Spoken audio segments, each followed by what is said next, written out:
Car pricing is out of control. But do you think reliability has any connection to this? It doesn't take very long. You know, when you're searching and looking all over the internet, when we see this all the time and talk about the bubble is bursting and car prices are about to go down. But then we're on the other side, we're hearing issues with Toyota and finally with their transmission issues. We're hearing Kia problems. We're hearing bad engine issues. We're hearing all kinds of reliability challenges. Ford, top of the recall king list. Of course, we've seen, fuel injectors leaking. We're seeing other problems with transmissions shuttering, dropping down. We're seeing all kinds of technology failures, modules that cost $3,000, $5,000 to replace. The complexity of today's vehicles have something definitely appears to do with reliability. But does it have anything to do with pricing? I mean, it doesn't take very long to look back and think, okay, 2018, 2019 prices for a lot of vehicles were traditionally, you could paint the brush across the entire industry and say, look, this is how it is. And while there's some nuances, there's some ups and downs, and there are specific brands that are much worse than others. The fact remains is it's pretty easy to say that prices, brand new sticker prices for vehicles back in 2017, 2018, on average, were about 20, 30, as much as 40% less than they are today. Why is this going on? If you extrapolate and you really look at some of the pricing and you go back 10 years ago, 15 years ago, have the vehicles changed that dramatically? Not so much from the driver's perspective, but technology has certainly changed a lot and has done a lot of evolution. But what's a big part of this price increase? Why are these vehicles getting so expensive? We keep asking the question. We're all looking for deals. We're all looking for the ultimate answer when we raise up and ask those above us, why are these prices so expensive? We need a break. Is this ever going to end? The fact remains is I don't think it's really ever going to end. And I see this going up at a much, much quicker rate than even traditional inflation. We see inflation rate being in that 3-4% year over year. But we're seeing the price increases of most average vehicles, going up 10, 12, 15% year over year. Why is this sudden escalation of the price of brand new vehicles? Why is this going on? And why are there so many reliability issues? The expectation is that, you pay more money, you should get a more reliable vehicle. But look at what's going on with Harley Davidson. And that's motorcycles, of course, but a lot of the traditionalists said, look, that brand was very much intended for the blue collar, the machinists, the mechanics. As somebody who is blue collar, working with their hands, traditionally was able to go out there, get themselves, work a little bit harder, get themselves a good quality motorcycle that they could be proud of. But now even those have gone out of control. Prices are absolutely astronomical. We're seeing Harley Davidson now in that high 20s and low $30,000 range, and it's really for the upper middle class now. They've clearly missed the target, or have they? Now, one would argue the reliability hasn't followed with the pricing. Reliability have seen a drastic drop on Harley Davidsons, but there's an increased use of plastics. They've removed a lot of the metal parts that you typically find, the rattles and the clinks that you would enjoy from a Harley, and that was quite a part of the character. A lot of those parts have been replaced now with plastic. So it's clearly it's clearly an exercise in managing costs. So reducing costs on the front end or on the back end with the construction, manufacturing, design, but on the other end, at the retail side, you're paying more. Why is this double-ended sword? We're getting it on both ends. But this is happening in the car industry. We're seeing a lot more plastics under the hood, likely where they shouldn't be used. BMW's garnered such a reputation for that, where we're seeing more and more plastics. And maybe 30 years ago, plastics wouldn't be that bad. We had a good old-fashioned, V6 engine that was naturally aspirated. But what we're finding now with time, as time goes on, we're getting smaller engines, more complex, more technology, and of course now they're throwing turbocharging in there. Turbos create extra heat. Now again, 30 years ago with the V6, plastic probably didn't hurt that much. Now you got that little hot heat sink there with the turbocharger on the exhaust side that creates and generates all this heat, starts to melt plastic parts out of the hood. And while a good engineer would recognize and mitigate that, not every manufacturer is doing that, and we're finding challenges with reliability under the hood. Other technology, direct injection, is wreaking havoc in your PCV, wreaking havoc in the engine, shortening up lifespans, creating extra carbon in the intake, and it's creating other problems. Why are we creating such complex vehicles? I mean, you could make an argument all day long that vehicles were made very simple back in the day. A good, 3 liter, 3.5 liter V6, naturally aspirated, connected up to a nice little 5-speed or 6-speed manual transmission. And it was just a fun car that was easy to drive, simple to fix, and it wasn't that expensive, either to buy it or to get parts for. And they just didn't really wear out. I mean, those you would do your oil changes and you'd maybe develop a little oil leak and you could fix a seal or replace an oil sensor or, replace a clutch. But those parts are usually a few $100s. And now things go wrong on a car and it's a few $1,000s. How did we get here? Well, it's the complexity. And the complexity is doing two things to the car industry. It's, number one, it's creating increased costs, and we can't go back from here.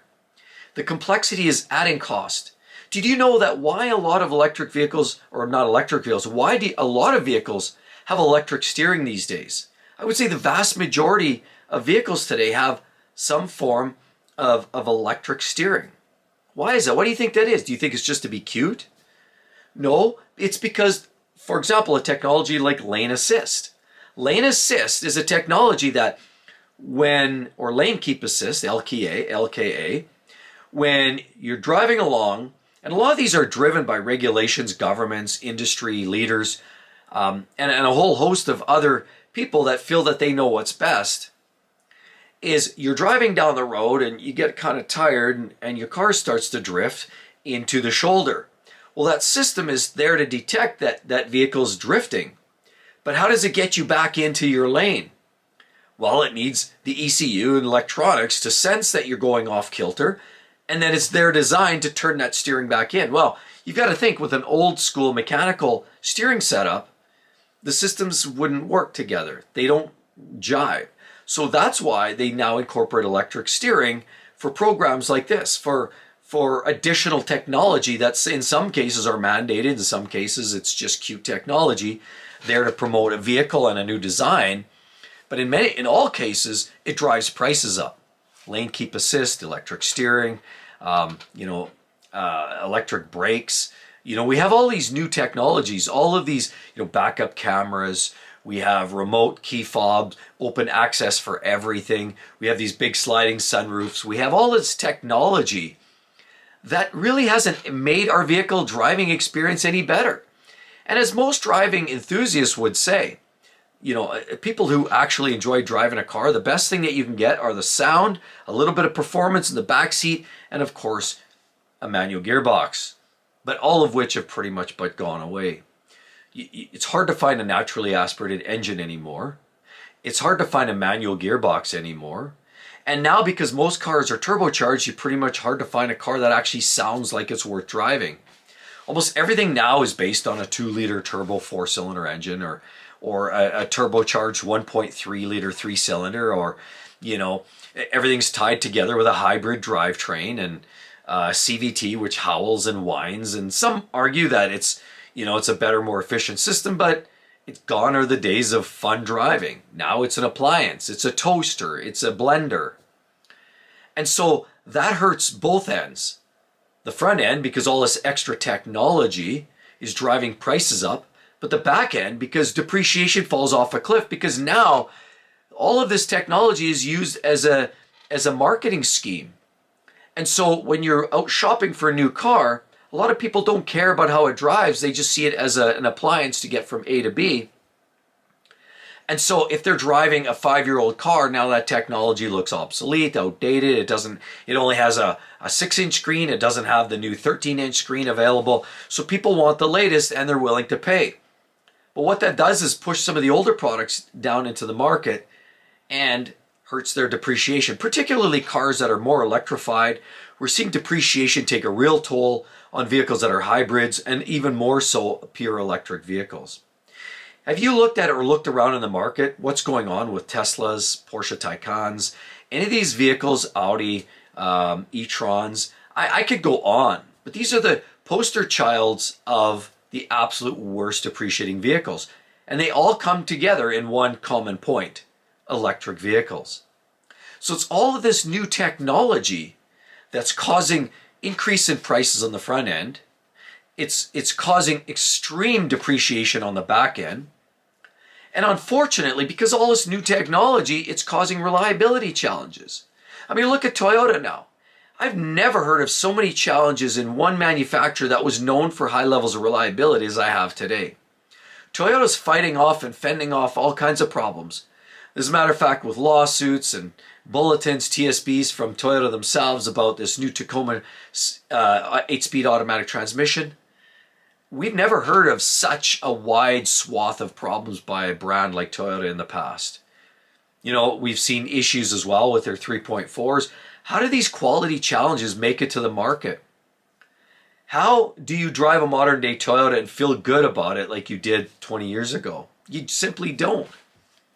People now, honestly are looking for something simple and reliable. Why do you think car manufacturers like Mazda are coming up in more popularity?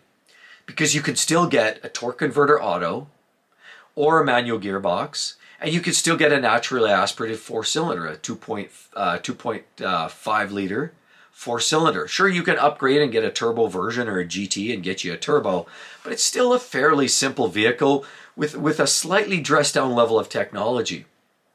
And people, that's a big reason why people are starting to look at these vehicles, because they're just simple. And people are getting, quite frankly, tired of it. People would rather drive some of their older vehicles, continue fixing what they've got today. I mean, it doesn't change. I drive myself an old Ram, a 2003. And it's not that it's not the latest and greatest. I don't care. I have a truck that if something breaks, I can go out there and I can buy a part off the shelf and replace a part in most cases by myself. So I've isolated myself from the costing of the dealership and the service network, where they start asking, charging you $200 an hour for shop rates. They start charging you extra markup on these parts. Sometimes you can get these parts third party out of the dealer network. And the labor rates are just cost prohibitive these days. So if I can isolate myself as a buyer from the dealer network, both buying a car brand new, and I'd rather buy something 10 years old with the older level technology, no turbos, no direct injection, higher reliability, and a simplicity where I can fix it myself, what that does is to the used market is drives up the older, simpler vehicles that have a known level of reliability, whereas these new cars are diving off, doing a springboard off of the reliability platform, as it were, because they're not reliable. Most of this new technology is mandated by governments, regulators, and we can't change that. I mean, we can speak with our wallets, but it feels right now this is a global problem. And it's not restricted strictly to brands like Stellantis and, trying to push and electrify their entire lineup. We're seeing it everywhere. Toyota's having problems, Ford's having problems, GM's kind of having some problems, but they're doing okay somehow with their electric sales. They're still managing. But every car brand seems to be having its Achilles, and a lot of it boils down to the increased level of complexity of the modern vehicle and the reliability that's attached to that, which it's inversely proportional. You're seeing the increased level of complexity, but at the same time you're seeing the decreased level of reliability, and at the end it all just costs the consumer more and more money. So it's sad. I never thought I'd say this, but car brands like Toyota and Honda are having as much or more problems lately than some of the big players that traditionally have had a lot of troubles. I never thought I'd say the day that a Jeep Wrangler is less problematic than a Toyota Tacoma. I never thought I'd see that day, but we're kind of there. But realistically, the market is a mess. The market is a true mess right now. And unless we can get back down to brass tacks and get back down to a world and an industry of simplicity, simple standard drivetrains, less technology, things are going to be interesting. But there is a bright note in this. And this is where it's not all doom and gloom. The positive here is knowing this, having this information, either do one of two things. If you have to have that new vehicle and you have to have warranty and you just want to be that person, well then make sure you're flipping vehicles and you always stay within a lease. It's good for business because business, if you're owning your own business, it's nice to have that. You can lease it, write off a lot of your expenses and the price of that vehicle. It doesn't matter. Flip your vehicle through and that's what makes the capitalist world go round. But as a personal buyer that is working hard for their dollars and looking down the barrel of a $100,000 truck and then thinking after tax earnings, that's $100,000. Before tax earnings, you're talking $170,000, $180,000 before tax. You're never going to be out of debt. And if you're buying a truck like that every 4 or 5 years, you're pretty much conceding to a life of vehicle debt. But the positive in this is knowing this is just going out, finding cleaning up some of the used market, looking at the vehicles that are maybe 10 or 15 years of age, drive the wheels off of them if they're in relatively good shape. If you can get another 5, 8 years out of them with a little bit extra maintenance, you buy an older car, maybe it's got 100,000, 120,000 miles on it. If it's a reliable brand from, the old manufacturers like the Mazdas, Toyotas, Hondas, for example, throw a few dollars in them, do some fluid changes, put a set of brakes, and drive them for another 7 years. You're way ahead of the game. And there's still a lot of those cars around, but nobody wants them. They're old news. But if you want to save some money, there's some great opportunities to do so. Because the industry is evolving. And while I'm not here to say don't buy a new car, I'm saying it has to fit within your means. But understand this, when we think about the idea of this bubble bursting, it's never going to burst. I really don't see this unless we get back to living like Cuba or Eastern Europe, where they're okay and they drive these 1960s generation vehicles. Unless we get to a world of that, we're never going to retract. This world of technology and advancement and engineers that are too smart for themselves and their britches, we're only going to be in a place where there's constant advancement, constant change. I mean, look at some of these supercars are classic examples. Those are the showcases for what technology is doing. I mean, look at this new Ferrari F80 as an example.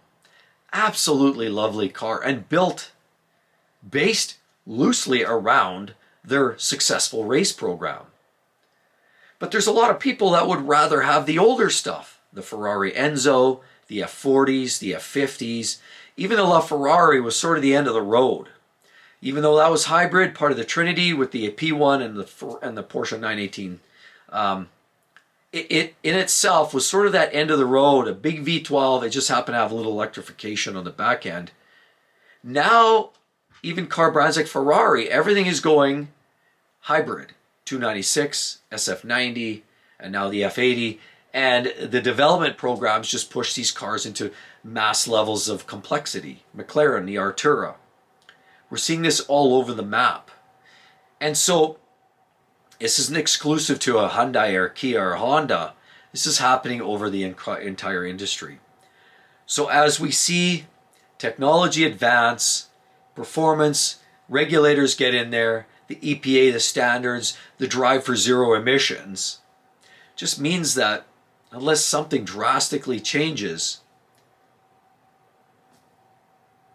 prices will just continually rise. On that note, I've got a couple amazing reviews over on my other channel, 6Beat Car Reviews. Check out a couple of amazing old school cars that I review that are from those generations of true enthusiast cars that we don't have to deal with all these emissions and technology. You're going to love those cars. They are absolutely amazing. Hope to see each and every one of you on the next one. We'll see you real soon. Bye-bye.